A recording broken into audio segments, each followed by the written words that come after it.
இந்தியாவில் இப்போ வைஸ் பிரசிடென்ட்கான எலெக்ஷனுக்கு போட்டி நடந்துட்டு இருக்கு. இந்தியா கூட்டணிக்காக சுதர்சன் ரெட்டி அப்படிங்கிற ஒரு முன்னாள் நீதிபதியும், என்டிஏ கூட்டணிக்காக ராதாகிருஷ்ணனும் நிற்கிறாங்க.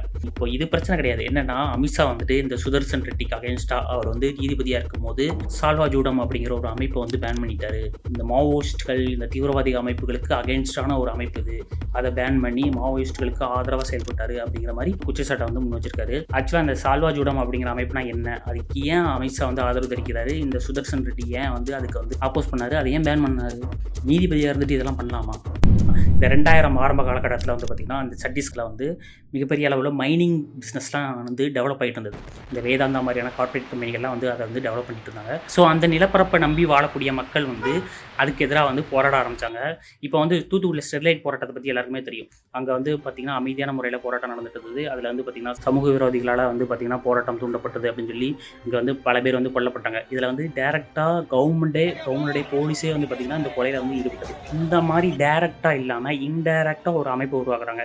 ஸ்பெஷல் போலீஸ் ஃபோர்ஸ் அப்படின்ட்டு ஒரு அமைப்பு உருவாக்கி அதில் வந்து பார்த்திங்கன்னா நிறைய இளைஞர்கள், மெயினாக வந்து பார்த்திங்கன்னா 18 வயசு கம்மியாக இருக்கக்கூடிய இளைஞர்கள்லாம் வந்து பார்த்திங்கன்னா இந்த அமைப்பில் வலுக்கட்டாயமாக சேர்க்கப்பட்டு அவங்களுக்கு வந்து ஆயுதங்கள் கொடுக்கப்பட்டு இந்த மாதிரி கார்ப்பரேட் கம்பெனிகளுக்கு எதிராக போராடக்கூடிய மக்களுக்கு மேலே வன்முறைகள் நிகழ்த்தப்படுது.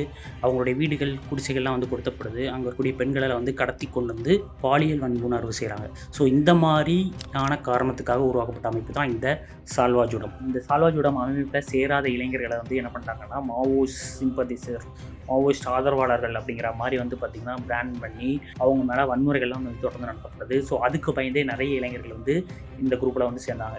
ஸோ இதுக்கு எதிர்த்து தான் வந்து பார்த்திங்கன்னா இந்த மாதிரி வந்து இளைஞர்களை வந்து தூண்டி விடுறது, அவங்களுக்கு வந்து பார்த்திங்கன்னா ஆயுதம் கொடுக்குறது, அவங்களுக்கு எந்த விதமான புரோட்டோக்காலும் கிடையாது, எந்த விதமான பயிற்சியும் கிடையாது.